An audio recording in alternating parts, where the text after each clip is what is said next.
नमस्कार दोस्तों, स्वागत है आपका स्टडी फॉर सिविल सर्विसेज में। यदि स्टडी फॉर सिविल सर्विसेज के छात्र हैं तो ये वाला टेलीग्राम जरूर ज्वाइन करके रखिए। यूट्यूब चैनल में हमारे साथ है तो भी ये वाला टेलीग्राम ज्वाइन करना बहुत ज्यादा जरूरी है। सारे नोटिफिकेशन, सारे अपडेट, सारे मोस्ट इंपोर्टेंट पिक्स, सारा रिवीजन सब कुछ यहाँ पे बताया जाता है। दोस्तों हिस्ट्री के रिवीजन को कंटिन्यू करते हैं। पीछे हमने इससे पहले कमेटी वगैरह को देखा था, मतलब कुछ कमीशन और कमेटियां थी, उसके स्थापनकर्ता कौन थे, फाउंडिंग मेंबर कौन थे, या कब स्थापना होती है, क्या संबंध उसका है, ये सब हमने देख लिया था। अब यहाँ से देखना स्टार्ट करते हैं भारतीय प्रेस का विकास। भारतीय प्रेस ये अंग्रेजों के गले की हड्डी थी और अंग्रेज इस पर समय समय पर तरह तरह के प्रतिबंध लगाने का प्रयास करते थे। उसके बावजूद विभिन्न समाचार पत्रों का, पत्रिकाओं का पब्लिकेशन होता था और लोग खुलकर अपने मन की बात को यहाँ पे व्यक्त करते थे, इजहार करते थे। देखते हैं कि कौन सा समाचार पत्र है और प्रकाशन का वर्ष क्या है, स्थान क्या है और उसकी स्थापना किसने की थी या संपादन किसने किया था। तो ये टेबल के माध्यम से दर्शाया गया है। पहले जो आपको समाचार पत्र यहाँ पर दिखाई दे रहा है वो है बंगाल गजट, ये आप देख रहे हैं, और इसे कलकत्ता जनरल एडवर्टाइजर के नाम से भी जाना जाता था। ये वीकली था, ये साप्ताहिक था, जैसा कि आप यहाँ देख पा रहे हैं। 1870 माफ कीजिएगा 1780 ये इसकी स्थापना की तारीख है। कलकत्ता इसका स्थान है, यहाँ पे प्लेस अगर देखा जाए तो कलकत्ता है। जेम्स ऑगस्टस हिक्की के द्वारा इसको शुरू किया जाता है, जो कि आयरलैंड के मूल बाशिंदे थे। इसके बाद इंडिया गजट, ये आप देख रहे हैं 1800, यहाँ पे ये सब 1787 और 1780 वाली समय के हैं। 1787 इसकी डेट है। कलकत्ता इसका भी स्थान है। हेनरी लुई विवियन डिरोजियो ये इससे संबद्ध थे। उसके बाद मद्रास कुरियर, ये मद्रास से छपने वाला पहला समाचार पत्र था, इसको ध्यान दीजिएगा, और इसकी जो तारीख है वो 1784 मद्रास है। उसके बाद बॉम्बे हेराल्ड, ये बंबई से छपने वाला पहला समाचार पत्र था, 1789 बंबई इसका स्थान है। तो ये पहले समाचार पत्र के तौर पर जाने जाते हैं। जो महत्वपूर्ण है वही देखिए। उसके बाद इंडियन हेराल्ड, ये अंग्रेजी में पब्लिश होता है, 1795 इसकी तारीख है और मद्रास से इसका पब्लिकेशन होता है। आर विलियम जो कि अंग्रेज थे उनके द्वारा इसे शुरू किया जाता है और हैम्फ्री इसका पब्लिकेशन करते हैं। हैम्फ्री नाम के जो व्यक्ति हैं वो इसे पब्लिश करते हैं। इसके बाद दिग्दर्शन को देख लीजिए, ये पहली बंगाली मासिक पत्रिका थी। 1818 में ये पब्लिश होती है कलकत्ता से। उसके बाद कलकत्ता जनरल है, तो ये जो है ये 1818 में पब्लिश होता है और इनकी शुरुआत करने वाले व्यक्ति कौन है, ये JS बकिंघम है। इसके बाद बंगाल गजट को देख लीजिए, तो बंगाल गजट जो है ये पहला बंगाली समाचार पत्र था। 1818 में ये कलकत्ता से पब्लिश होता है और हरिश्चंद्र राय के द्वारा इसका पब्लिकेशन किया जाता है। इसके बाद संवाद कौमुदी, ये बंगाली भाषा में छपने वाला साप्ताहिक पत्र था, मतलब वीकली था, और 1821 में ये शुरू होता है राजा राम मोहन राय के द्वारा। नाम जानते हैं, इसकी डेट याद रखिएगा। उसके बाद मिरातुल अखबार, और भाषा भी याद रखनी, बंगाली। मिरातुल अखबार, इसकी जो लैंग्वेज थी वो पर्शियन यानी फारसी थी और फारसी भाषा में प्रकाशित होने वाला ये पहला जनरल था। 1822 में इसका पब्लिकेशन होता है कलकत्ता में राजा राम मोहन राय के द्वारा। दोनों के कॉमन है, इन्हें याद रखिएगा। उसके बाद जहाँ में जहानुमा, ये जो है ये उर्दू का पहला समाचार पत्र है। 1822 में कलकत्ता से इसका प्रकाशन होता है। एन इंग्लिश फर्म, ये इसकी पब्लिकेशन के तौर पे जानी जाती है। इसके बाद बंगदूत, अब नाम से तो लगता है कि ये बंगाली भाषा का होगा, लेकिन 4 भाषाओं में इसका प्रकाशन होता है। कौन कौन सी भाषाएं हैं, तो अंग्रेजी है, बंगाली है, फारसी है और हिंदी है। इन 4 भाषाओं में ये प्रकाशित होता है। साप्ताहिक समाचार पत्र है, मतलब एक वीक में एक बार। 1822 इसकी डेट है, कलकत्ता स्थान है। राम मोहन राय के अलावा द्वारकानाथ टैगोर और अन्य जो व्यक्ति थे वो इसके फाउंडिंग मेंबर के तौर पर देखे जाते हैं। बॉम्बे समाचार, ये गुजराती का पहला समाचार पत्र था। नाम बॉम्बे समाचार है लेकिन ये है गुजराती भाषा का और पहला समाचार पत्र उस क्षेत्र का है। तो 1822 में ये बॉम्बे से शुरू होता है। उस समय जो तत्कालीन यहाँ पे समाचार पत्रों का पूरा दौर चल रहा था आज़ादी से पहले वाला, तो बंगाल एक समाचार पत्र का पूरा गढ़ हुआ करता था। ज़्यादातर समाचार पत्र जो बंगाल वाला क्षेत्र है वहाँ से निकलते थे और नहीं तो फिर मुंबई या मद्रास वाला एरिया था वहाँ से निकलते थे। तो बंगाल में राष्ट्रवादी विचारधाराएं बहुत तेजी से ऊपर उठ रही थी और यही कारण था कि अंग्रेजों को इसका विभाजन करना पड़ता है, क्योंकि ये सबसे बड़ा खतरा बन गया था। इसके बाद देखिए यहाँ पे बॉम्बे समाचार को हमने देख लिया। ईस्ट इंडियन, ये दैनिक था, मतलब डेली न्यूज़पेपर था। 19वीं शताब्दी में ये चलता है, हेनरी विवियन डिरोजियो के द्वारा इसको शुरू किया जाता है। बॉम्बे टाइम्स, ये 1861 के बाद टाइम्स ऑफ इंडिया के नाम से जाना जाने लगता है। द टाइम्स ऑफ इंडिया के नाम से ये 1861 से पहचाना जाने लगता है, लेकिन उससे पहले का इसका नाम क्या है, बॉम्बे टाइम्स है। और इसकी डेट याद रखिएगा, 1838 मुंबई। रॉबर्ट नाइट ने इसकी आधारशिला रखी थी और थॉमस बेनेट जो है इसका पब्लिकेशन करते हैं। इसके बाद रश्क गुप्तार, ये गुजराती पाक्षिक है। पाक्षिक का मतलब 15 दिन के अंतराल पे पब्लिश होने वाला। एक पक्ष जो होता है वो 15 दिन का होता है, मतलब एक महीने में 2 पक्ष होते हैं मोटे तौर पे। तो 1851 इसकी स्थापना का समय है और दादा भाई नौरोजी इसके संस्थापक हैं। हिंदू पैट्रियट 1853 कलकत्ता। गिरीश चंद्र घोष और बाद में हरीश चंद्र मुखर्जी जो है वो इसके मालिकाना हक और संपादन का जिम्मा संभाल लेते हैं। सोम प्रकाश जो है ये पहला बंगाली राजनीतिक समाचार पत्र था। इसका क्षेत्र क्या था, पॉलिटिकल था। 1858 कलकत्ता, द्वारकानाथ विद्याभूषण के द्वारा इसकी शुरुआत की जाती है। इंडियन मिरर, ये जो था ये फर्स्ट इंडियन डेली न्यूज़पेपर था जो कि इंग्लिश में प्रकाशित होता था। 1862 कलकत्ता इसका स्थान है। देवेंद्रनाथ टैगोर के द्वारा इसे शुरू किया जाता है। उसके बाद बंगाली और अमृत बाजार पत्रिका, ये दोनों स्थानीय भाषा के पहले समाचार पत्र थे और जो वर्नाक्यूलर प्रेस एक्ट है उसका पहला शिकार यही बनता है, अमृत बाजार पत्रिका। मतलब जो देशी भाषाएं थी उन पर प्रहार किया जाता है। तो इसलिए इसकी लैंग्वेज चेंज करनी पड़ती है। फिलहाल बंगाली और अमृत बाजार पत्रिका, तो बंगाली के बारे में कहा गया 1862 इसकी स्थापना का वर्ष है। गिरीश चंद्र घोष ये इसके मूल यहाँ पे फाउंडिंग मेंबर के तौर पे देखे जाते हैं। 1879 से इसका प्रकाशन का दायित्व सुरेंद्रनाथ बनर्जी का हो गया था। तो 1879 के बाद ये चेंज हो जाता है, उसको भी ध्यान दीजिएगा, सुरेंद्रनाथ बनर्जी।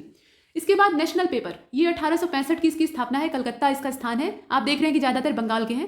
देवेंद्रनाथ टैगोर के द्वारा मद्रास मेल ये भारत का पहला सांध्य समाचार पत्र था। सांध्य का मतलब ये संध्या काल में जो इवनिंग टाइम पीरियड होता है उस समय प्रकाशित होता था।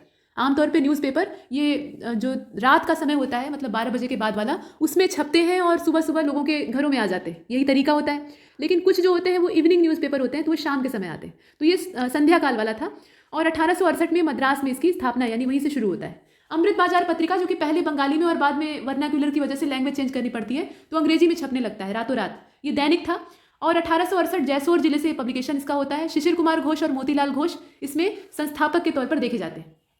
इसके बाद बंग दर्शन है, बंगाली में छपता था। 1873 इसकी स्थापना का समय है, कलकत्ता स्थान है। बंकिम चंद्र चटर्जी ये इसके संस्थापक हैं। इसके बाद द इंडियन स्टेट्समैन और बाद में स्टेट्समैन इस नाम से पब्लिश होता है। 1875 इसका समय है। रॉबर्ट नाइट के द्वारा इसको शुरू किया जाता है, ये देख लीजिएगा। द हिंदू आजकल सिविल सर्विसेज के जितने भी एस्पिरेंट्स हैं उनका सबसे फेवरेट है और आयोग का भी फेवरेट है। हालांकि द हिंदू के अलावा जो इंडियन एक्सप्रेस वगैरह समाचार पत्र हैं उनको भी लोग तवज्जो देते हैं, लेकिन ये ज़्यादा महत्वपूर्ण है फिलहाल। तो ये पहले साप्ताहिक हुआ करता था और इंग्लिश में तो छपता ही था। यही तो इसकी समस्या है कि जो हिंदी माध्यम वाले हैं वो यहाँ परेशान हो जाते हैं बेचारे। तो 1878 मद्रास वाला जो स्थान था वहाँ से इसका पब्लिकेशन होता है और संस्थापक के तौर पर यहाँ बहुत सारे लोगों का नाम दिया है, जैसे कि GS अय्यर हैं, उसके अलावा C राघवाचार्य हैं, सुब्बाराव पंडित हैं। ये सब फाउंडिंग मेंबर्स में से एक थे। इसी क्रम में ट्रिब्यून को देख लीजिए, ये दैनिक था और 1881 में लाहौर से इसका पब्लिकेशन होता है, ये ध्यान दीजिएगा। दयाल सिंह मजीठिया इसके संस्थापक होते हैं। केसरी और मराठा लोकमान्य तिलक के द्वारा ये चलाया जाता है। तो केसरी की जो भाषा थी वो मराठी थी और मराठा की भाषा अंग्रेजी थी। यहाँ उल्टा है, मराठा की भाषा मराठी नहीं है, अंग्रेजी है। 1881 बंबई से प्रकाशित होता है। तिलक, इसके अलावा चिपलूकड़ और आगरकर, और तिलक से पहले अगर देखा जाए तो इसमें संपादन में भूमिका निभाने वाले आगरकर थे और केलकर थे, तो पहले वालों को भी याद रखिएगा। उसके बाद स्वदेश मित्रम, ये तमिल लैंग्वेज का था न्यूज़पेपर, मद्रास से प्रकाशित होता है। जी सुब्रमण्यम अय्यर इसकी स्थापना करते हैं, प्रकाशन करते हैं। उसके बाद परिदर्शक को देख रहे हैं आप, ये वीकली था 1886, बिपिन चंद्र पाल इसके पब्लिशर थे। युगांतर को देखिए 1906 बंगाल से इसका पब्लिकेशन होता है। शिशिर कुमार घोष, माफ कीजिएगा, बारिंद्र नाथ घोष और इसके अलावा भूपेंद्र नाथ दत्त, ये दोनों जने इसके पब्लिशर होते हैं। संध्या ये बंगाल से प्रकाशित होता है 1906 में, दोनों की डेट सेम है।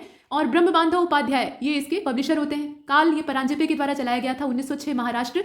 इंडियन सोशियोलॉजिस्ट ये जो समाचार पत्र है, ये इंडियन नाम तो जुड़ा है लेकिन लंदन से शुरू होता है। श्याम जी कृष्ण वर्मा के द्वारा इसे शुरू किया जाता है। इसके बाद नेक्स्ट आगे चलते हैं। वंदे मातरम ये पेरिस से शुरू होता है, मैडम बीका जी कामा के द्वारा ये चलाया जाता है। उसके बाद तलवार, नाम अच्छा है। तो तलवार जो न्यूज़पेपर था ये बर्लिन से चलता है और इसको शुरू करने वाले एक भारतीय व्यक्ति हैं जिनका नाम है वीरेंद्र नाथ चट्टोपाध्याय या चटर्जी। इसके बाद फ्री हिंदुस्तान वैंकूवर से स्टार्ट होता है। इसका स्थान कौन सा है? वैंकूवर है और तारकनाथ दास के द्वारा इसे शुरू किया जाता है। गदर ये सैन फ्रांसिस्को से स्टार्ट होता है। गदर पार्टी जो थी उसका ये अपना न्यूज़पेपर था। उसके बाद रेशवा ये आप देख रहे हैं, बिफोर 1908 अजीत सिंह के द्वारा इसे शुरू किया जाता है। उसके बाद बॉम्बे क्रॉनिकल ये दैनिक था, डेली न्यूज़पेपर था, 1913 बॉम्बे, और स्टार्टेड बाय फिरोज शाह मेहता। मतलब इसकी स्टार्टिंग कौन करता है? फिरोज शाह मेहता करते हैं और इसके जो एडिटर हैं वो होमी मैन थे, जो कि एक अंग्रेज थे, बीजी होमी मैन इनका नाम था। इसके बाद द हिंदुस्तान टाइम्स ये आप देख रहे हैं, ये कुछ इसमें से ऐसे समाचार पत्र भी हैं जो कि आजकल भी अस्तित्व में हैं। जैसे कि आपने द हिंदू को देखा, उससे पहले द टाइम्स ऑफ इंडिया को देखा जिसका नाम बाद में चेंज होता है। द हिंदुस्तान टाइम्स 1920 में ये दिल्ली से पब्लिश होना स्टार्ट होता है और KM पणिक्कर ये इसकी स्थापना करते हैं और अकाली दल आंदोलन के ये एक भाग के रूप में यहाँ चलता है, मतलब वो उसी का हिस्सा थे। द मिलाप ये उर्दू दैनिक था और लाहौर से इसका पब्लिकेशन होता है MK चांद के द्वारा 1923। लीडर जो था वो अंग्रेजी भाषा में प्रकाशित होता था, भाषा भी याद रखनी है। मदन मोहन मालवीय इसके स्थापन करता है। कीर्ति को अगर देखा जाए तो 1926 पंजाब से पब्लिकेशन होता है संतोष सिंह जी के द्वारा। बहिष्कृत भारत ये मराठी का पाक्षिक था, यानी 15 दिन के अंतराल पर पब्लिश होता था। 1927 की डेट है और BR अम्बेडकर इसके स्थापन करता है। इसके बाद कुदी अरासू ये तमिल भाषा का समाचार पत्र है और 1910 इसकी तारीख है। EV रामास्वामी नायकर पेरियार ये इसके संस्थापक के तौर पर देखे जाते हैं। इसके बाद क्रांति को आप देख रहे हैं 1927 महाराष्ट्र, और इसके जो संस्थापक हैं उसमें फाउंडिंग मेंबर्स में कई जने का नाम है। इसमें MN मिर्जाकर है, इसके अलावा जोगलेकर हैं और घाटे हैं, तीनों जने का नाम याद रखिएगा। उसके बाद अगला है, यहाँ पे आप देख रहे हैं ये लांगल और गणबाणी है, ये गणबाणी कहा जाता है, मतलब जनता की वाणी। तो 1927 इसकी डेट है, महाराष्ट्र से इसका पब्लिकेशन होता है और गोपी चक्रवर्ती और इसके अलावा धरणी गोस्वामी ये लोग इसकी स्थापना करते हैं। इसके बाद बंदी जीवन सचिंद्रनाथ सान्याल का है, ये तो बहुत फेमस है, बंगाल से इसका पब्लिकेशन होता है। अल हिलाल ये 1912 में कलकत्ता से निकलता है, अबुल कलाम आज़ाद इसके संस्थापक होते हैं। अल हिलाल के अलावा अल बिलाग है, ये तो बहुत बार पूछ लिया गया है, ये भी बहुत बार पूछ लिया गया है, तो जो थोड़ा टेढ़े वाले हैं उनको ध्यान दीजिएगा। अल बिलाग जो है ये 1913 में कलकत्ता से, अबुल कलाम आज़ाद ही इसकी स्थापना भी करते हैं।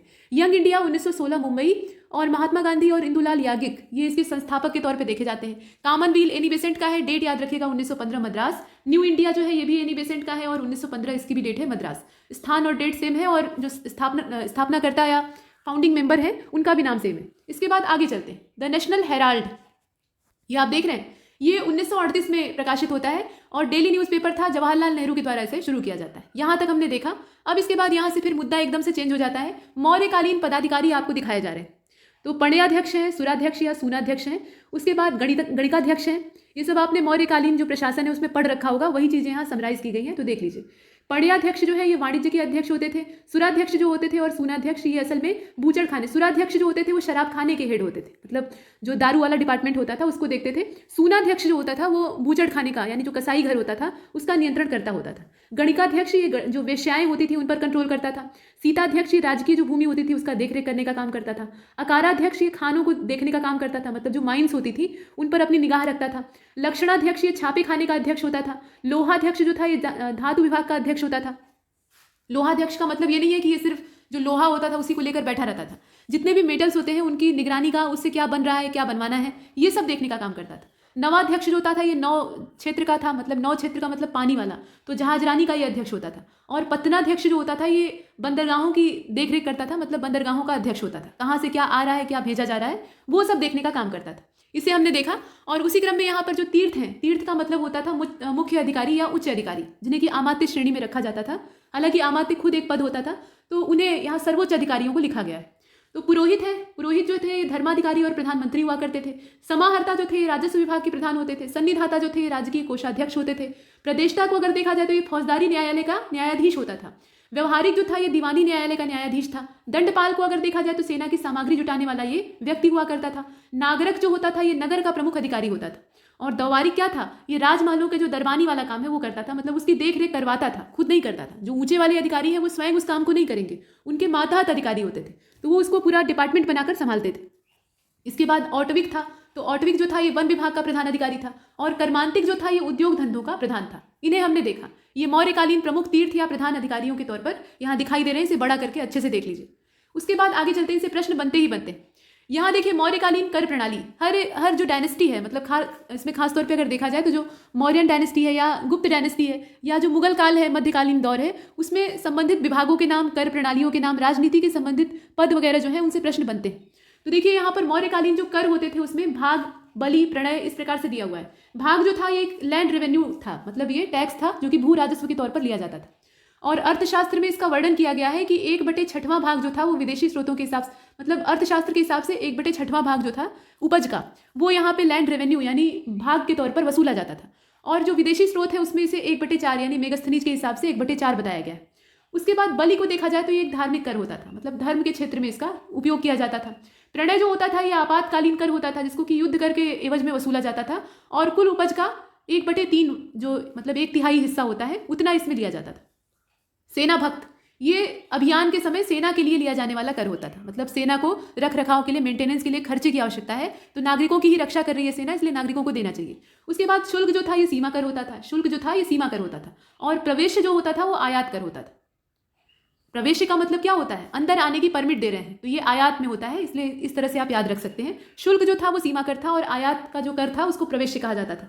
निष्क्रम्य कर जो होता था वो निर्यात पर लगता था। प्रवेश मतलब अंदर आ रहा है और निष्क्रम्य मतलब बाहर जा रहा है, तो ये वाला आयात वाला हो गया, ये निर्यात वाला हो गया। इस आधार पर आप इन तीनों को देख सकते हैं।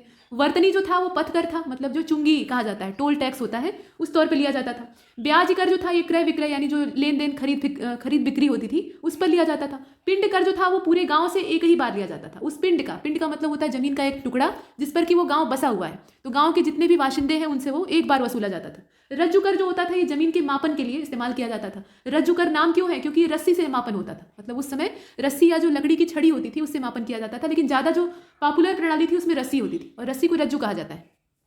इसके बाद देखिए मौर्यकालीन राजस्व आय के जो नाम हैं वो दिए हुए हैं।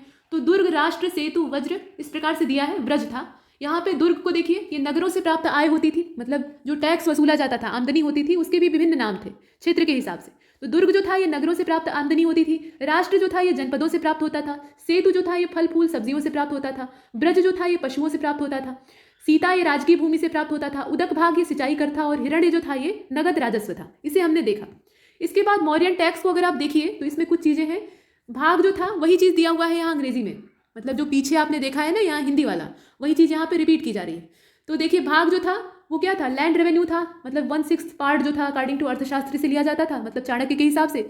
और मेगास्थनीज के हिसाब से अगर देखा जाए यानी फॉरेन सोर्सेज तो उसमें 1/4 ही लिया जाता था। बलि को अगर देखा जाए तो ये रिलीजियस टैक्स था। पण्य को अगर देखा जाए या पण्य जो होता था ये इमरजेंसी टैक्स होता था, मतलब युद्ध छिड़ गया तो सेना के रख रखाव या उनके जो मार काट मचती थी उसकी भरपाई के लिए ये जनता से लिया जाता था। और जो एग्रीकल्चरल यील्ड होती थी उसका ये 1/3 होता था।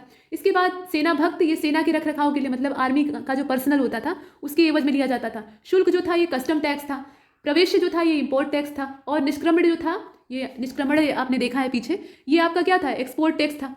मतलब एक इंपोर्ट है और एक एक्सपोर्ट है, तो जो अंदर आ रहा है वो इंपोर्ट है और जो बाहर जा रहा है वो एक्सपोर्ट है। उसी हिसाब से आप गेस कर सकते हैं। इसके बाद वर्तनी आप देख रहे हैं, टोल टैक्स था, चुंगी कर जिसे कहा जाता है। इसके बाद यहाँ नीचे आप देख रहे हैं ब्याज कर, तो ये परचेज एंड सेल टैक्स होता था। इसके बाद पिंड कर जो है ये पूरे गांव से, पूरे विलेज से सिर्फ एक ही बार लिया जाता था। इसके बाद यहाँ नीचे आप रज्जु कर देख रहे हैं, तो रज्जु कर जो था ये लैंड मेजरमेंट के एवज में लिया जाने वाला टैक्स था, इसे हमने देखा। उसके बाद यहाँ पर रेवेन्यू इनकम के जो नाम है वो दे रखे हैं। तो दुर्ग है, ये इनकम जो थी ये टाउन से रिसीव होती थी। राष्ट्र जो है ये इनकम थी और ये रिसीव कहाँ से होती थी? अलग अलग डिस्ट्रिक्ट जो जनपद होते थे वहाँ से होती थी। इसके बाद सेतु, ये इनकम जो थी ये फल सब्जी और जो फूल होते थे उनसे प्राप्त होती थी। इसके बाद ब्रज है, तो ये जंतुओं से प्राप्त होती थी, मतलब जानवरों से जो आमदनी प्राप्त होती थी उसको कहा जाता था। सीता जो थी ये स्टेट लैंड के तौर पे देखी जाती थी, मतलब राजकीय भूमि जो होती थी उसको सीता कहा जाता था। और पीछे हमने देखा है ऋग्वैदिक काल में कि हल से खींची हुई रेखा को सीता कहते थे। तो समय के साथ साथ यहाँ अर्थ भिन्न भिन्न है। इसके बाद तो इसलिए प्रश्न पे ये ध्यान दीजिएगा कि पूछा किस समय का जा रहा है। जैसे ऋग्वैदिक काल में सीता निम्नलिखित में से कहा जाता था, तब वहां पर हल से खींची जाने वाली रेखा होगी। लेकिन मौर्य काल या मौर्यकालीन जो समय था उसमें सीता कहा जाता था। अब नीचे विकल्प रहेगा तो उसमें से आप जो स्टेट लैंड है या स्टेट लैंड इनकम है उसको चुनेंगे। इसके बाद उदक भाग आप देख रहे हैं, ये इरिगेशन टैक्स था। और हिरण्य जो होता था ये कैश रेवेन्यू होता था, यानी नगद कर होता था। यहाँ तक हमने देखा। अभी इसके बाद अब देखिए जो इतिहास में लड़ी गई महत्वपूर्ण लड़ाइयाँ हैं यानी बैटल्स हैं, उनका वर्ष दिया हुआ है, परिणाम दिया है कि कौन जीतता है कौन हारता है, ये सब पूरा टेबल में समराइज किया गया है। तो देखिए तराइन की लड़ाई है, पहले तराइन का युद्ध, उसके बाद फिर पहला दूसरा चंदावर का है, पानीपत का है, इस क्रम में आगे चलेगा। तो देखते हैं यहाँ तराइन की जो पहली लड़ाई थी वो 1191 में लड़ी जाती है, यहाँ आप देख रहे हैं। और परिणाम क्या होता है? पृथ्वीराज चौहान थर्ड जो कि राय पिथौरा के नाम से जाने जाते थे और मोहम्मद गोरी, इनके बीच में लड़ाई होती है। मोहम्मद गोरी हार जाता है। उसके बाद तराइन का दूसरा युद्ध छिड़ता है ठीक अगले साल और यहाँ धोखे से मोहम्मद गोरी जो है ये इन्हें बंदी बना लेता है और जीत जाता है। मतलब यहाँ से राजपूत शक्ति का जो अंतिम स्तंभ था, जो कि शक्तिशाली था, वैसे तो बहुत सारे थे, तो शक्तिशाली स्तंभ ढह जाता है और मोहम्मद गोरी का रास्ता एक तरह से साफ हो जाता है। तो तराइन का दूसरा युद्ध 1192। उसके बाद चंदावर, गोरी ने पृथ्वीराज चौहान के साथ धोखा किया और यहाँ सबसे बड़ा धोखा जयचंद का था। तो जयचंद ने गोरी को सपोर्ट किया था और उसकी करनी का उसे फल मिल जाता है, दंड मिल जाता है चंदावर के युद्ध में 1194 में। तो 1191 तराइन का पहला, 1192 तराइन का दूसरा और 1194 बीच में 1 साल का गैप है। 1194 चंदावर का युद्ध, ये गोरी और जयचंद के बीच में लड़ा जाता है और उसके बाद जयचंद इसमें मार डाला जाता है, इसे दिखाया गया। उसके बाद पानीपत का पहला युद्ध होता है, ये बाबर और इब्राहिम लोदी के बीच में। लोदी वंश और जो दिल्ली सल्तनत है उसका समापन हो जाता है और मुगलों की नींव पड़ती है। तो ये 1526 का है। खानवा का युद्ध ये 1527 का है, बाबर और राणा सांगा के बीच में होता है। इसके बाद चंदेरी, ये मेदिनी राय और बाबर के बीच में होता है। और परिणाम क्या होता है? ये बाबर जो है ये राणा सांगा को यहाँ पे हराता है और यहाँ 1528 का जो चंदेरी का युद्ध है इसमें मेदिनी राय को बाबर हरा देता है। इसके बाद घाघरा का युद्ध आप देख रहे हैं, तो बाबर ने अफगानों को हराया, ये 1529 का है, डेट याद रखिएगा। बाबर और अफगानों के बीच में होता है, अफगानों को बाबर हरा देता है। चौसा का युद्ध यहाँ आप देखिए, तो चौसा का युद्ध 1539 है, शेर शाह ने हुमायूं को हराया।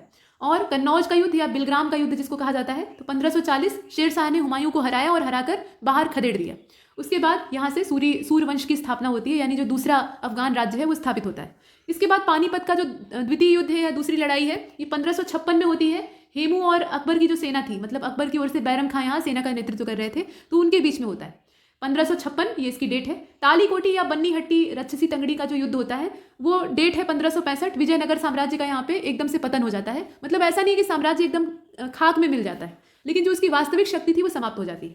इसके बाद हल्दी घाटी का युद्ध 1576, ये इसकी डेट है। अकबर ने महाराणा प्रताप को हराया था, ये आपने देखा। उसके बाद प्लासी का युद्ध देख लीजिए 1757, यहाँ नीचे आप प्लासी की डेट देख रहे हैं। हल्दी घाटी के ठीक नीचे अब प्लासी स्टार्ट हो गया।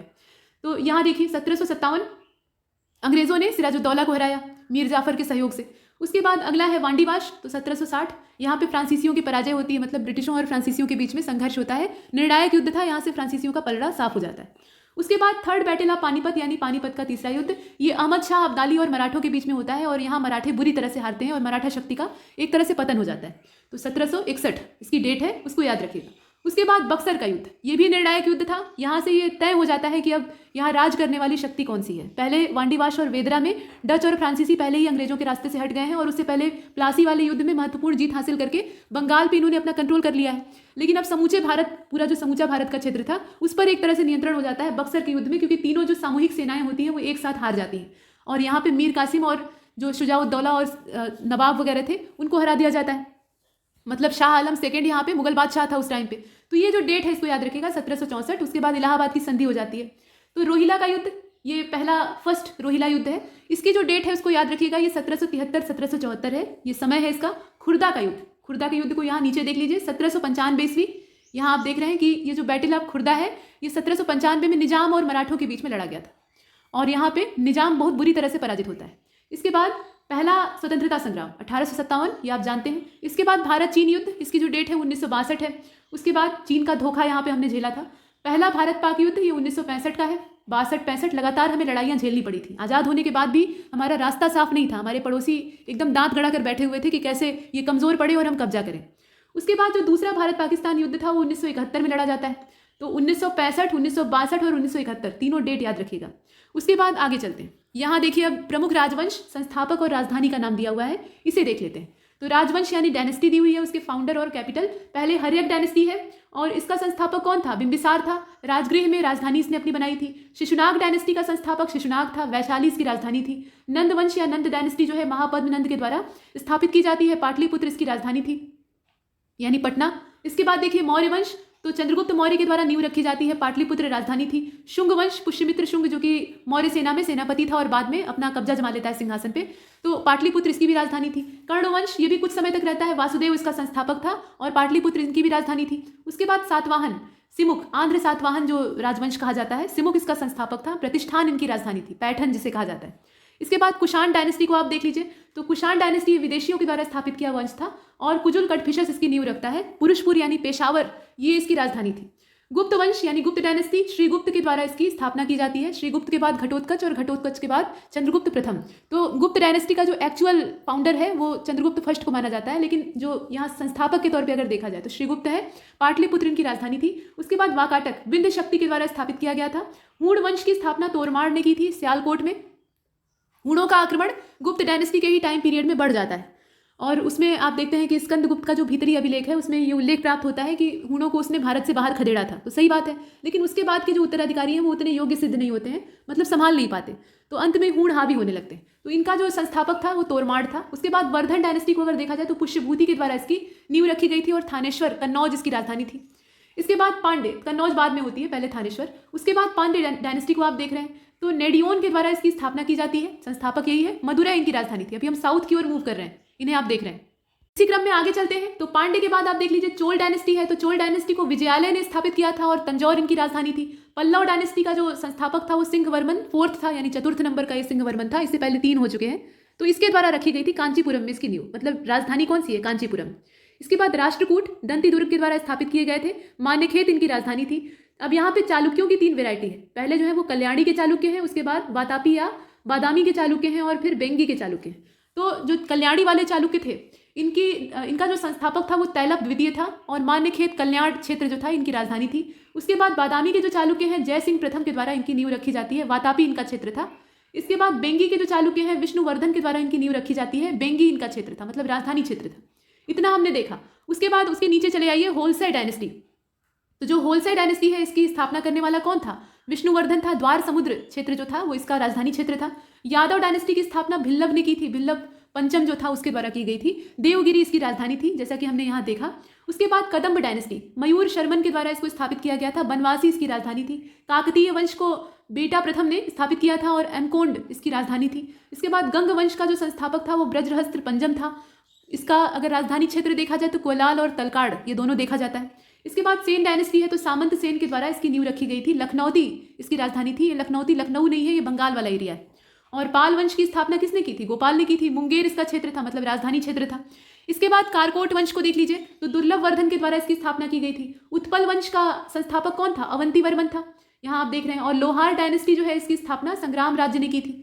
इसके बाद वर्मन वंश, कामरूप वाला जो वर्मन वंश है यानी असम वाले क्षेत्र का, तो पुष्य वर्मन के द्वारा इसको स्थापित किया गया था। प्राग्ञ ज्योतिषपुर, ये जो असम वाला एरिया है इसी को प्राग्ञ ज्योतिषपुर पहले कहा जाता था। ऐसा माना जाता था कि ये पूरा मायावी क्षेत्र है, जादूगरों का देश है, तो ये वाला एरिया इसकी राजधानी थी। इसके बाद गुर्जर प्रतिहार, ये जो है ये नागभट्ट प्रथम के द्वारा स्थापित किए जाते हैं। कन्नौज इनका क्षेत्र था। कन्नौज में जो त्रिकोणीय संघर्ष होता है उसमें अंतिम रूप से विजेता गुर्जर प्रतिहार होते।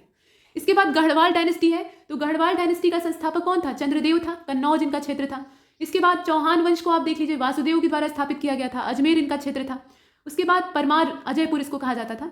परमार वंश, इसको उपेंद्र ने स्थापित किया था। और धारा नगरी या धार नगरी ये इनका क्षेत्र था। इसके बाद चंदेल डायनेस्टी है, नन्नुक के द्वारा इसकी स्थापना होती है। खजुराहो महोबा वाला क्षेत्र जो है वो इनकी राजधानी क्षेत्र के तौर पर देखा जाता है। सोलंकी डायनेस्टी की स्थापना मूल राज ने की थी। अहिनवाड़ वाला जो क्षेत्र है वो इनका है। उसके बाद कलचुरी वंश है, अच्छे अच्छे वंश हैं, इनके नाम आप देख सकते हैं। तो कलचुरी डायनेस्टी जो है इसकी स्थापना कोक्कल ने की थी और त्रिपुरी इनका क्षेत्र था। गुलाम वंश की स्थापना कुतुबुद्दीन ऐबक ने। अब यहाँ तक हमने एंशियंट वाले को देखा है, अब यहाँ से मेडिवल स्टार्ट हो गया है। तो देखिए यहाँ गुलाम वंश की स्थापना किसने की थी? कुतुबुद्दीन ऐबक ने की थी, जो कि गोरी का एक गुलाम था। दिल्ली इसका राजधानी क्षेत्र था। हालांकि दिल्ली में वो राजधानी स्थापित कर नहीं पाता है, लाहौर में ही रह जाता है। बाद में इसका वास्तविक संस्थापक इल्तुतमिश को माना जाता है। इसके बाद खिलजी डायनेस्टी को देख लीजिए, जलालुद्दीन खिलजी के द्वारा स्थापित किया जाता है। दिल्ली इनका राजधानी क्षेत्र था। तुगलक वंश की अगर बात करें तो गयासुद्दीन तुगलक ये इसका संस्थापक था। दिल्ली इनका क्षेत्र था। सैयद वंश, इसको खिज्र खान ने स्थापित किया था। दिल्ली इनका राजधानी क्षेत्र था। और लोधी वंश, बहलोल लोधी इसका संस्थापक था। और अंतिम जो था वो इब्राहिम लोधी था। वहीं से ये जो दिल्ली सल्तनत है ये समाप्त हो जाती है। तो दिल्ली इसका राजधानी क्षेत्र था। यहाँ तक हमने देखा। संगम डायनेस्टी की स्थापना हरिहर और बुक्का ने की थी, विजयनगर साम्राज्य। उसके बाद सालू वंश, नरसिंह के द्वारा, विजयनगर राजधानी क्षेत्र का नाम याद रखिएगा। उसके बाद तुलु वंश, वीर नरसिंह के द्वारा, विजयनगर इनका भी राजधानी क्षेत्र था मूल रूप से। वैसे स्थानांतरण विजयनगर साम्राज्य में राजधानियों का हुआ है, तो उसमें यहाँ एक कॉमन देखना था, तो कॉमन के तौर पे विजयनगर। उसके बाद अरवीडू वंश को देख लीजिए, ये लास्ट वाला यहाँ पे, तो तिरुमल के द्वारा या तिरुमाल के द्वारा इसकी स्थापना की जाती है। पेनुकोंडा इसकी राजधानी है, क्योंकि विजयनगर साम्राज्य में ध्वंसावशेष शेष बचा हुआ है, इनका पतन हो गया था बाद में। इसके बाद आदिल शाही और बहमनी साम्राज्य ये समकालीन थे, दोनों आपस में लड़ते रहते थे। तो बहमनी साम्राज्य या बहमनी डायनेस्टी हसन गंगू के द्वारा इसकी स्थापना की जाती है और बाद में इसके टुकड़े हो जाते हैं। गुलबर्गा बीदर ये वाला जो क्षेत्र है ये इनका राजधानी क्षेत्र था। उसके बाद आदिल शाही डायनेस्टी या आदिल शाह के द्वारा स्थापित की जाती है। बीजापुर इसका क्षेत्र था। निजाम शाही की स्थापना मलिक अहमद के द्वारा की जाती है अहमदनगर में। इमादत शाही की स्थापना, यहाँ ये मत समझिएगा कि ये हैदराबाद राज्य की स्थापना हो रही है, ये निजाम शाही है। तो डायनेस्टी जो है निजाम शाही, उसकी स्थापना मलिक अहमद के द्वारा की जाती है। और इमाद शाही ये फतेहुल्लाह इमाद शाह के द्वारा स्थापित की जाती है और बरार इसका क्षेत्र है। इसके बाद कुतुब शाही वंश, ये अलग अलग, जैसे जो बहमनी साम्राज्य था उसके टुकड़े होने लगते हैं तो ये सामने आते हैं। कुतुब शाही डायनेस्टी जो है ये कुली कुतुब शाह के द्वारा स्थापित की जाती है। गोलकुंडा इनका राजधानी क्षेत्र था। बरीद शाही जो है ये अमीर अली बरीद या आमिर अली बरीद इनके द्वारा स्टैब्लिश की जाती है। बीदर इनका क्षेत्र था। शर्की वंश, शर्की ये जो साम्राज्य है ये जौनपुर में स्थापित होता है। मलिक सरवर ये इसका संस्थापक था। उसके बाद मुगल वंश, बाबर के द्वारा इसकी नींव रखी गई थी। दिल्ली आगरा दोनों राजधानी रही है, मतलब मुगल काल में राजधानियों का जो चेंज हुआ है। उसके बाद भोसले डायनेस्टी, शिवाजी के द्वारा इसकी स्थापना की जाती है रायगढ़ में। और हैदराबाद के जो स्वतंत्र राज्य हैं, मतलब हैदराबाद राज्य की स्थापना जो कि यहाँ पे मोहम्मद शाह रंगीला के समय में हो जाती है। तो निजामुल मुल्क जो कि चिनकिलिच खां के नाम से जाना जाता था वो इसका संस्थापक था। हैदराबाद इसका राजधानी क्षेत्र था। यहाँ तक हमने देखा। उसके बाद अगला मुद्दा स्टार्ट होता है यहाँ से। सामाजिक सुधार अधिनियम को हम लोग देख रहे हैं, सोशल रिफॉर्म एक्ट। एक तरफ आपको एक्ट दिखाई देगा, उसके बाद उससे संबंधित गवर्नर जनरल का नाम दिखाई देगा, वर्ष दिखाई देगा और एसोसिएटेड मतलब ये किससे संबंधित था ये दिखाई देगा। तो पहला आपका हिंदू विडो रिमैरिज एक्ट है और इस समय जो गवर्नर जनरल था वो लॉर्ड कैनिंग था। समय था 1856 का। विधवा विवाह की अनुमति दी जाती है। और ये किया तो गया था भलाई के लिए, मतलब विधवाओं का फिर से विवाह करके उन्हें पुनर्जीवन देने का प्रयास किया गया था, ये एक कोशिश थी। लेकिन इसका बुरा असर समाज पर पड़ता है। मतलब जो उस समय के धर्म के ठेकेदार थे उनको ऐसा लगा कि विधवाओं का विवाह करके ये जो हमारा भारतीय समाज है उसकी इज्जत को मिट्टी में मिला रहे। तो इसके चलते जो 1857 का बगावत था उसमें एक घी पड़ने का काम होता है। मतलब आग तो पहले से ही जलती रहती है, थोड़ा घी पड़ जाता है। और भी कारण थे। इसके बाद नेटिव मैरिज एक्ट, ये नॉर्थ ब्रुक के समय में आता है और 1872 इसका समय है। समय याद रखिएगा, अंतरजातीय विवाह यानी जो इंटरकास्ट मैरिज है उससे इसका संबंध है। इसके बाद एज ऑफ कंसेंट एक्ट, ये आप देख रहे हैं, लैंसडाउन के समय में आता है, 1891 ये डेट है। लड़की के विवाह की आयु जो है वो 12 साल डिसाइड की जाती है, नहीं तो और छोटी उम्र में शादी कर देते हैं। इसके बाद शारदा एक्ट है, इरविन के समय में आता है 1930 में, और विवाह के लिए जो कन्या है उनकी न्यूनतम आयु 14 साल और लड़के यानी जो बालक हैं उनकी न्यूनतम आयु 18 साल डिसाइड की गई थी। इसके बाद शिशुवध निषेध यानी जो यहाँ पे इन्फेंट्स की किलिंग की जाती थी वो वेलेजली के समय में रोकी जाती है। मतलब अंग्रेज जो है वो कुछ सुधारवादी कार्यक्रम भी करते हैं, मतलब ऐसा नहीं कि सिर्फ चूसते ही हैं।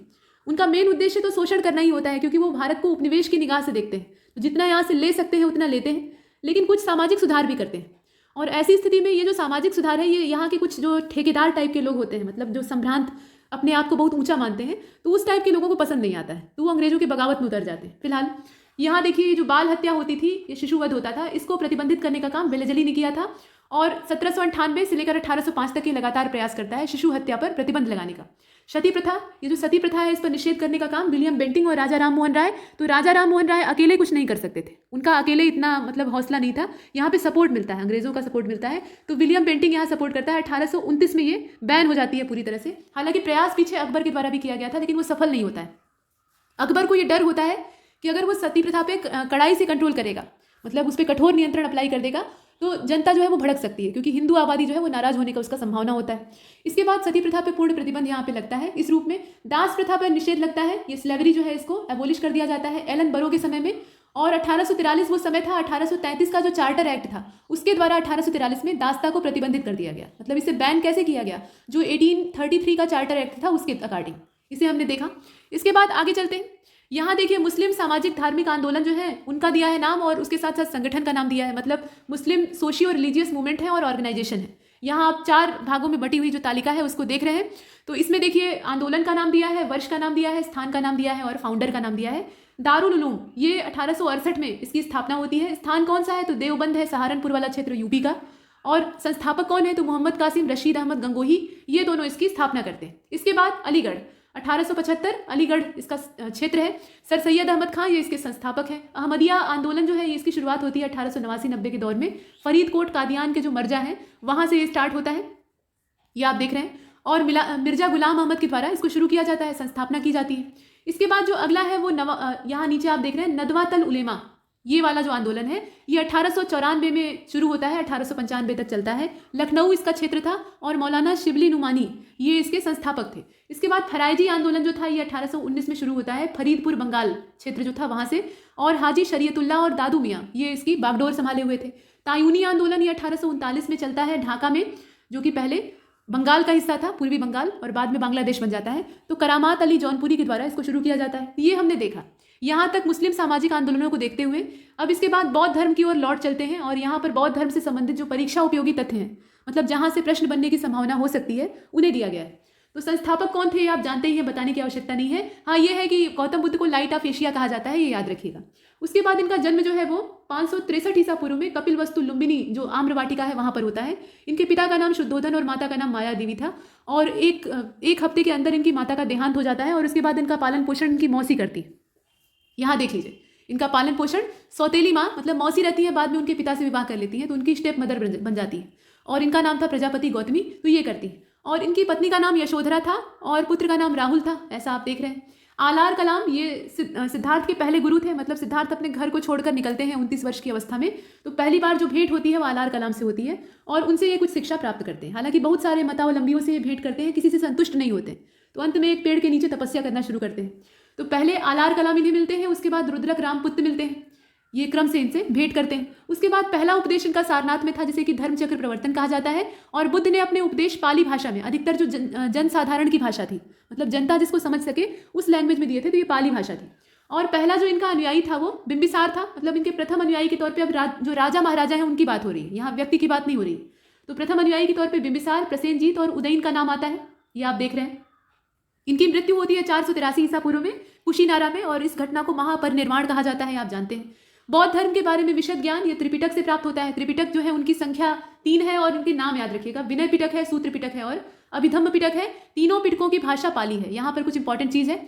और थेरवाद मत की जो पाली त्रिपिटक है, थेरवाद मत की जो पाली भाषा है वो त्रिपिटक में सबसे पुरानी है। बौद्ध धर्म में पुनर्जन्म की मान्यता है। बौद्ध धर्म पुनर्जन्म को मान्यता देता है या मानता है। बौद्ध धर्म में सम्मिलित होने के लिए जो न्यूनतम आयु सीमा थी वो 15 वर्ष थी उस समय, बुद्ध के ज़माने में। और बौद्ध संघ में प्रविष्ट होने की जो प्रक्रिया होती थी या उसकी रस्म होती थी उसको उपसंपदा कहा जाता था। और बौद्ध धर्म के जो त्रिरत्न हैं उनके नाम तो आप जानते ही हैं, ये बुद्ध, धम्म और संघ है। हीनयान और महायान ये बौद्ध धर्म से संबंधित है, मतलब बौद्ध धर्म का बंटवारा हो जाता है। 4 बुद्धिस्ट काउंसिल होती हैं, आप जानते ही हैं, तो वही दिया हुआ है। अब बुद्धिस्ट काउंसिल के बारे में देख लेते हैं।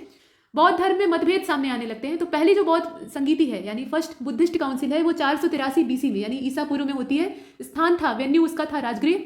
और अध्यक्षता करने वाले व्यक्ति कौन थे? ये महाकश्यप, जो कि महाकश्यप के नाम से जाने जाते थे, वो थे। और उस समय वहाँ का रूलर कौन था? अजातशत्रु था, जो कि हर्यक डायनेस्टी से संबंध रखता था। इसके बाद जो सेकेंड बुद्धिस्ट काउंसिल है उसकी डेट दी हुई है 383, वैशाली में आयोजित होती है। सबकामी के द्वारा इसकी अध्यक्षता की जाती है। कालाशोक का उस समय काल था, शिशुनाग डायनेस्टी। थर्ड जो बुद्धिस्ट काउंसिल है 250 बीसी में इसका ऑर्गेनाइजेशन होता है। पाटलिपुत्र इसका क्षेत्र है और मोगलीपुत्तिस के द्वारा इसकी अध्यक्षता की जाती है। और इस समय जो मौर्य डायनेस्टी थी वो चल रही थी, तो अशोक का समय था। ये उस समय राजा कौन था? अशोक था। उसके बाद चौथी और अंतिम जो बुद्धिस्ट काउंसिल है वो होती है 98 एडी में, लंबे समय के बाद होती है। वो सब बीसी वाला था, अभी ईस्वी वाली बात चल रही है। तो कुंडलवन कश्मीर इसका क्षेत्र था। वसुमित्र और अश्वघोष यहाँ पे अध्यक्ष और उपाध्यक्ष थे। कनिष्क का शासनकाल था, जो कि कुषाण वंशीय सबसे प्रतापी शासक था। और यहीं पर जाकर हीनयान और महायान 2 अलग अलग सेक्ट बुद्धिज्म के बढ़ जाते हैं। यहाँ तक हमने देखा। अभी जैन धर्म को देख लेते हैं। तो जैन धर्म में 24 तीर्थंकर हुए हैं। देखिए, बौद्ध धर्म की जो स्थापना है वो गौतम बुद्ध के द्वारा की गई थी, मतलब उसका सब में अगर देखा जाए तो पूरे सर्वे सर्वा गौतम बुद्ध थे। लेकिन जैन धर्म के संस्थापक महावीर स्वामी नहीं थे, उसके प्रोपेगेटर थे, उसके फैलाने वाले प्रचारक के तौर पर देखे जाते हैं। उनसे पहले 23 तीर्थंकर हुए हैं। 24वें और अंतिम तीर्थंकर कौन हुए? ये महावीर स्वामी यानी वर्धमान हुए। तो यहाँ देख लीजिए, पहले तीर्थंकर भगवान ऋषभ देव थे, जिन्हें कि आदिनाथ कहा जाता है, और अंतिम वाले महावीर स्वामी थे।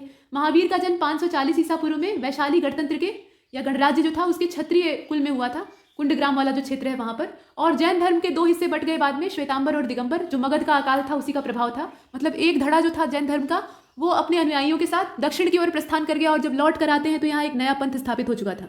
ये चीज़ें हम देखते हैं। इसके बाद अहिंसा जो है वो जैन धर्म का मूल सिद्धांत है। देखिए, अहिंसा जो है वो बौद्ध धर्म का भी मूल सिद्धांत है। लेकिन जितने कट्टर अहिंसक जैन धर्म वाले होते हैं उतने ज़्यादा बुद्धिज्म में नहीं होते, ये बात है। इसके बाद जैन धर्म के 23वें तीर्थंकर कौन थे? पार्श्वनाथ थे, ये आप देख रहे हैं। और भगवान महावीर के जो माता पिता थे वो इनके शिष्य थे, पार्श्वनाथ के। पार्श्वनाथ काशी के इक्ष्वाकु वंशीय राजा अश्वसेन के बेटे थे, मतलब ये क्षत्रिय राजकुमार थे। अश्वसेन इनके पिता का नाम था, जो कि काशी के राजा थे। इसके बाद महावीर के बचपन का नाम वर्धमान था। ये कुछ कॉमन चीज़ें हैं। पत्नी का नाम यशोदा और पुत्री का नाम अनुजा प्रियदर्शनी था। ये अनुजा प्रियदर्शनी के नाम से जानी जाती थी। और इनके पति का नाम जामाली था, और वही महावीर स्वामी के पहले अनुयायी बनते हैं। बाद में मतभेद होता है तो अलग पंथ की स्थापना करते हैं। उसके बाद जो महावीर के अनुयायी थे, इनके जो फॉलोअर थे, उनको निर्ग्रंथ कहा जाता था। और पार्श्वनाथ को 30 साल की उम्र में वैराग्य उत्पन्न हुआ, और इसके कारण वो जो सम्मेद पर्वत है उस ओर तपस्या करने के लिए चले जाते हैं, सन्यासी हो जाते हैं।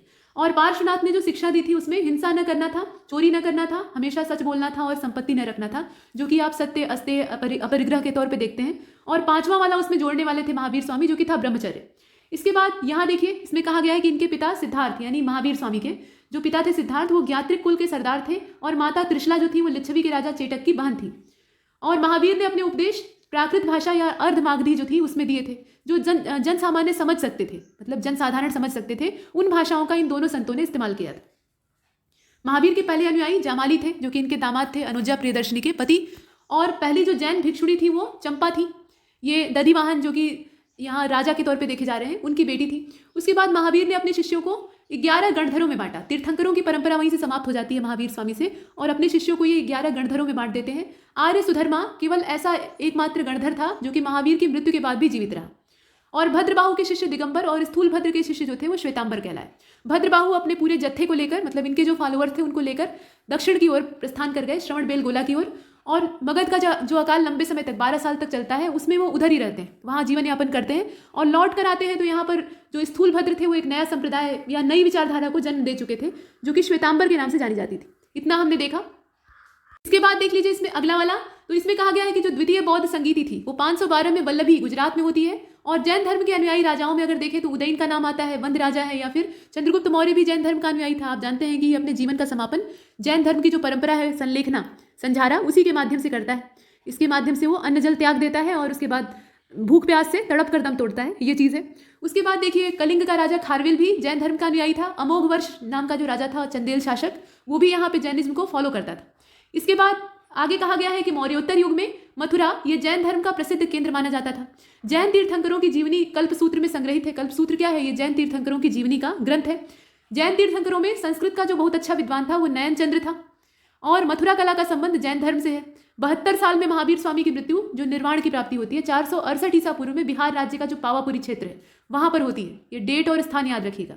उसके बाद मल्ल राजा सृष्टिपाल, इनका नाम सृष्टिपाल था लेकिन जो लोकल लैंग्वेज थी उसमें सृष्टिपाल कहा जाता था। तो इनके राजप्रसाद में महावीर को निर्वाण की प्राप्ति होती है। और जैन धर्म के जो त्रिरत्न है उसमें सम्यक दर्शन है, सम्यक ज्ञान है और सम्यक आचरण है। ये त्रिरत्नों के तौर पर देखा जाता है। जैन धर्म में ईश्वर की कोई मान्यता नहीं है। हाँ, आत्मा को ये लोग मानते हैं, मतलब मानते हैं कि आत्मा होती है। महावीर स्वामी ये पुनर्जन्म और कर्मवाद में विश्वास रखते थे और जैन धर्म ने अपने आध्यात्मिक विचारों को सांख्य दर्शन से ग्रहण किया था। असल में ये लोग अपना पंथ और अपनी विचारधारा तो बना लिए थे, लेकिन प्रेरणा लेने का काम ये वैदिक दर्शनों से ही करते थे, जो कि वैदिक परंपरा से चले आ रहे थे। तो यहाँ सांख्य दर्शन से ये अपने विचारों को ग्रहण करते हैं। अब आगे चलते हैं। यहाँ देख लीजिए तीर्थंकरों के नाम दिए हैं, प्रतीक दिया है और वृक्ष का जो नाम है वो दिया हुआ है, मतलब किस तीर्थंकर का प्रतीक, कौन सा वृक्ष है, कौन सा सिंबल है, देख लेते हैं। इनसे प्रश्न बनते ही बनते हैं। तो आदिनाथ या ऋषभ देव जो थे, इनका प्रतीक था बैल, ऑक्स, और नन्यग्रोध, ये जो वृक्ष का नाम है ये नन्यग्रोध है। इसके बाद अजितनाथ है, ये दूसरे तीर्थंकर हैं, क्रम से दिया हुआ है। इनका प्रतीक चिन्ह था हाथी। सप्तपर्ण वृक्ष जो था वो इनका प्रतीक है। संभवनाथ ये अश्व वाले प्रतीक को धारण करते थे और शाल का वृक्ष इनका यहाँ पे अधिकृत वृक्ष माना जाता है। उसके बाद देख लीजिए अभिनंदन का नाम आता है, तो बंदर इनका प्रतीक चिन्ह था। सरल नाम का वृक्ष इनका इनके जिम्मे माना जाता है। सुमतिनाथ का क्रौच प्रतीक चिन्ह था। क्रौच एक पक्षी होता है। और प्रियंगु नाम का जो वृक्ष है वो इनका प्रिय वृक्ष माना जाता है। इसके बाद पद्म प्रभु, पद्म इनका सिंबल था। पद्म मतलब कमल होता है। प्रियंगु इनका भी वृक्ष है। उसके बाद देख लीजिए सुपार्श्वनाथ, तो स्वस्तिक इनका सिंबल था। शिरीष इनका जो अधिकृत पेड़ है उसको देखा जाता है। शिरीष एक वृक्ष होता है, औषधीय महत्व वाला होता है। इसके बाद चंद्र प्रभु, ये अर्ध चंद्रमा को धारण करते थे। नाग वृक्ष इनका सिंबल था। उसके बाद पुष्पदंत का नाम आता है। ये सभी तीर्थंकर हैं, अभी आप 9वें वाले को देख रहे हैं। पुष्पदंत, मकर इनका सिंबल था। मकर मतलब मगरमच्छ की बात हो रही है। और बहेड़ा, बहेड़े का जो वृक्ष होता है जिसको कि विभीतिकी कहा जाता है, औषधि महत्व वाला ये भी है, तो ये इनका प्रतीक वृक्ष था। उसके बाद शीतलनाथ को आप देख रहे हैं, तो श्रीवत्स ये इनका प्रतीक चिन्ह था। और माल्य वृक्ष ये इनका अधिकृत वृक्ष था। उसके बाद श्रेयांसनाथ का नाम आता है, तो खड़ग यानी जो तलवार जैसा खड़ग होता है, तलवार से कुछ चौड़ा होता है और छोटे आकार का होता है, तो ये खड़ग इनका प्रतीक चिन्ह था। और पलाश का वृक्ष इनका अधिकृत वृक्ष था। उसके बाद आगे चलते हैं। यहाँ देखिए वासुपूज्य, ये आपके 12वें नंबर के तीर्थंकर हैं और इनका प्रतीक चिन्ह था भैंसा। और तेदु इनका प्रतीक वृक्ष के तौर पे देखा जाता है। उसके बाद विमलनाथ का नाम आता है, तो वाराह अर्थात जो जंगली सुअर होता है वो इनका प्रतीक चिन्ह था। और पाटल इनका प्रिय वृक्ष था। उसके बाद अनंतनाथ सेही, ये इनका प्रतीक चिन्ह था। और पीपल इनका वृक्ष था। धर्मनाथ को अगर देखा जाए तो वज्र इनका धारण चिन्ह था।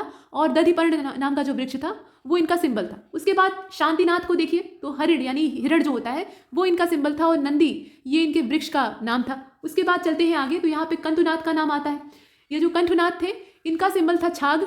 और छाग एक जीव होता है, मतलब जंतु होता है। तिलक इनका सिंबल था। उसके बाद आगे चलते हैं, तो यहाँ पे अरहनाथ का या अर्हनाथ का नाम आता है, तो मत्स्य इनका सिंबल था। और आम का जो वृक्ष है, मतलब आम का पेड़, वो इनका अधिकृत वृक्ष था। मल्लीनाथ को अगर देखा जाए तो कलश यानी जो वाटर पॉट होता है, ये होली वाटर पॉट होता है कलश, तो ये इनका सिंबल था। और अशोक का वृक्ष इनका अधिकृत था। इसके बाद सुब्रतनाथ का नाम आता है, तो कूर्म यानी जो कछुआ होता है वो इनका सिंबल था। और चंपक का वृक्ष इनका अधिकृत था। उसके बाद बकुल, ये आप देख रहे हैं। नीलोत्पल नाम का जो चिन्ह है, यानी नीलोत्पल को आप कह सकते हैं ब्लू लोटस, नीले रंग का कमल, वो इनका सिंबल था नेमिनाथ का। और इनका जो प्रतीक चिन्ह है या वृक्ष जो देखा जा रहा है वो वकुल का था, तो वकुल पलाश को ही कहा जाता है। इसके बाद आगे चलते हैं। अरिष्ट नेमि को देख लीजिए। शंख इनका कौंच जो था ये प्रतीक चिन्ह था। और मेघ श्रृंग या मेष श्रृंग ये इनका वृक्ष था। महावीर और पार्श्वनाथ बच गए हैं तो उनको भी देख लेते हैं। पार्श्वनाथ का सिंबल क्या था? सर्प था। और धव नाम का वृक्ष जो था वो इनका अधिकृत था। और महावीर स्वामी का जो सिंबल था वो लायन था यानी सिंह था। और शाल का वृक्ष इनका प्रिय वृक्ष या अधिकृत वृक्ष था। इसे हमने देखा। इसके बाद आगे चलते हैं। एक चीज और है कि यहाँ जो वृक्षों के नाम दिए हैं ये अधिकृत या प्रिय वृक्ष के तौर पर क्यों देखे गए हैं? क्योंकि ज्ञान प्राप्ति है, जितने भी तीर्थंकर हैं इन्हें ज्ञान प्राप्ति या जो चेतना की प्राप्ति है वो इन्हीं वृक्षों से संबंधित रखकर दी गई है। मतलब इन्हीं वृक्षों से संबंध रखकर ये ज्ञान की प्राप्ति करते हैं, तो इसलिए इनका नाम दिया है। इसके बाद अब आगे चलते हैं। यहाँ देखिए गुरु का नाम दिया है, रीजन दिया है और उनसे इंपॉर्टेंट फैक्ट जो जुड़े हुए हैं वो दे रखे हैं। तो ये सिख धर्म से संबंधित गुरु हैं, जितने भी गुरुदेव लोग हुए हैं उनके नाम दिए। देखिए, पहले गुरु नानक हैं, पहले संस्थापक यही, तो 1469 से लेकर 1539 ये इनका समय है। सिख धर्म के संस्थापक थे। लंगर व्यवस्था की शुरुआत इन्होंने की थी और संगत सभा की स्थापना की थी। ये सब काम इन्हीं का था। Founder of Sikhism, started off langar system, establishment of संगत सभा। इसके बाद गुरु अंगद है, तो 1539 से लेकर 1552 ये इनका समय है और गुरुमुखी लिपि के ये जनक थे। गुरुमुखी जो स्क्रिप्ट है उसको ये शुरू करते हैं और गुरु नानक के ये सक्सेसर थे, ये हमने देखा। उसके बाद गुरु अमरदास है, 1552 से लेकर 1574 धर्म प्रचार के लिए 22 सीटों की स्थापना करते हैं और विवाह पद्धति में लवन का, मतलब हिंदू धर्म से सिखों को अलग करने के लिए यहाँ विवाह पद्धति को पृथक कर दिया जाता है और उसे लवन का नाम दिया जाता है। उसके बाद गुरु रामदास, किस सिख गुरु के द्वारा कौन सा काम किया गया या कौन सी व्यवस्था शुरू की गई, इससे प्रश्न बनते हैं। तो गुरु रामदास का जो समय है वो 1574 से लेकर 1581 है। अमृतसर नामक जलाशय की स्थापना ये करते हैं और अमृतसर शहर की स्थापना 1577 में करते हैं। तो वो आप देख रहे हैं, establishment of reservoir called Amritsar और establishment of Amritsar city 1577 AD। उसके बाद गुरु अर्जुन देव को देख लीजिए, तो 1581 से लेकर 1606 ये इनका समय है।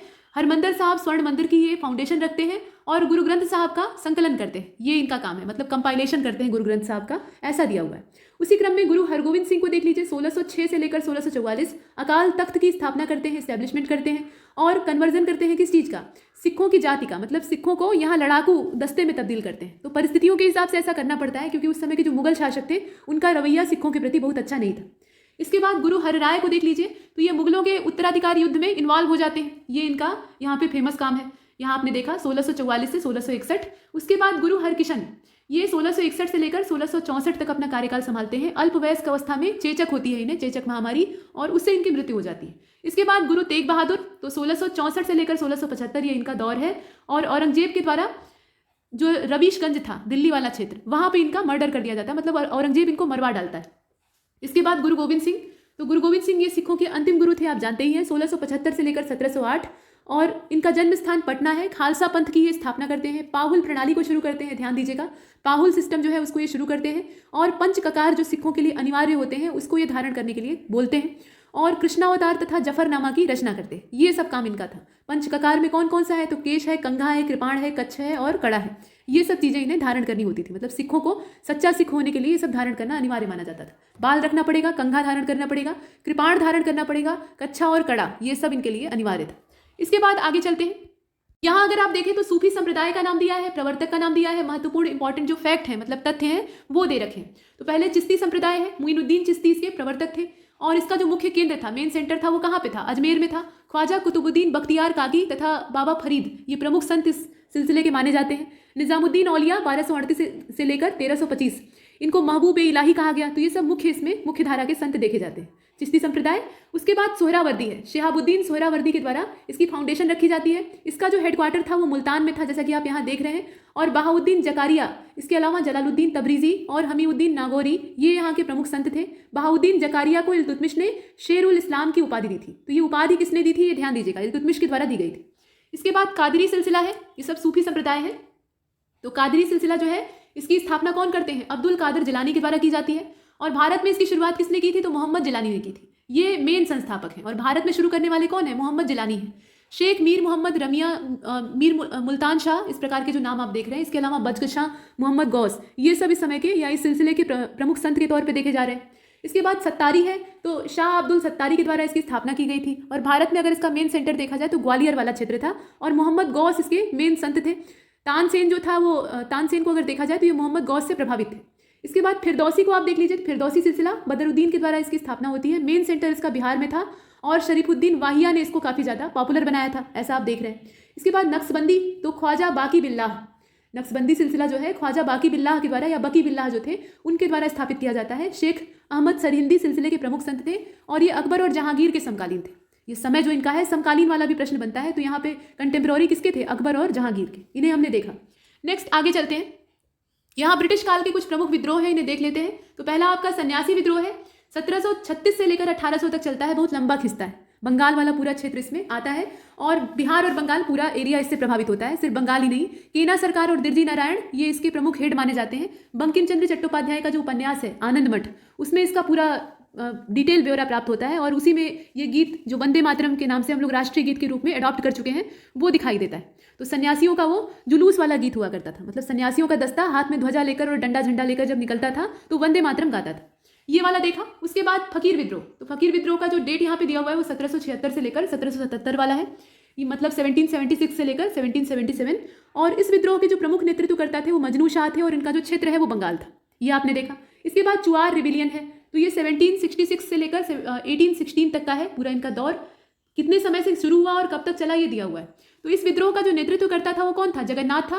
और इनका जो क्षेत्र था वो बंगाल और बिहार वाला था। भू राजस्व में वृद्धि, ये इसका मेन रीजन था, वही दिया हुआ है नीचे इंग्लिश में कि इसका जो रीजन था वो बिहार और बंगाल वाले क्षेत्र में लैंड रेवेन्यू को इंक्रीज करना था, मतलब उसी के विद्रोह में ये शुरू होता है। उसके बाद रामोसी विद्रोह को देख लीजिए तो 1822 से लेकर 1829 ये इसका समय है और इसका जो नेता था वो चित्तूर सिंह था और पश्चिमी घाट वाला क्षेत्र जो था वो इसमें प्रभावित एरिया के तौर पे देखा जाता है।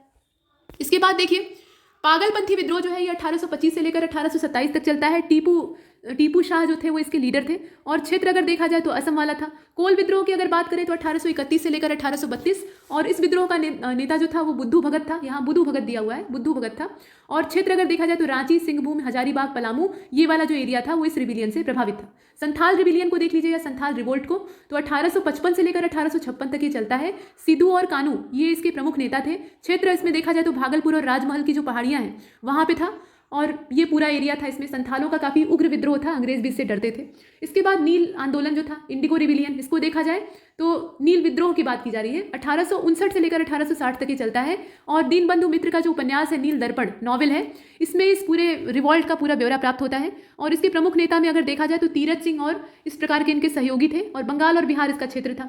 पावना विद्रोह को अगर आप देखें तो ईशान चंद्र राय के द्वारा इसको शुरू किया गया था। ईशान चंद्र राय और शंभू पाल का नाम आता है। एरिया अगर देखें तो पावना बंगाल का था एरिया इसका और उसी नाम से पड़ा है पावना विद्रोह। 1873 से 1876 तक ये खींचता है। इसके बाद मुंडा विद्रोह, मुंडा रिवॉल्ट 1893 से लेकर 1900 और इस विद्रोह के प्रमुख नेता बिरसा मुंडा थे। और खुंडकट्टी जो प्रथा थी उसी के विरोध में ये झारखंड में शुरू होता है, लेकिन बाद में ये पूरा संग्रहित या संगठित जो उग्र रिबिलियन है उसमें कन्वर्ट हो जाता है। इसके बाद ताना भगत आंदोलन को आप देख रहे हैं तो ताना भगत आंदोलन का जो समय है वो 1914 से लेकर 1915 वाला है। इस आंदोलन के मेन जो लीडर थे वो जतरा भगत और बलराम भगत थे। जतरा जो थे वो शुरू करते हैं, बाद में बलराम भगत इससे जुड़ जाते हैं। क्षेत्र कौन सा था? तो छोटा नागपुर का पठार, ये काफ़ी उस समय सुलग रहा था।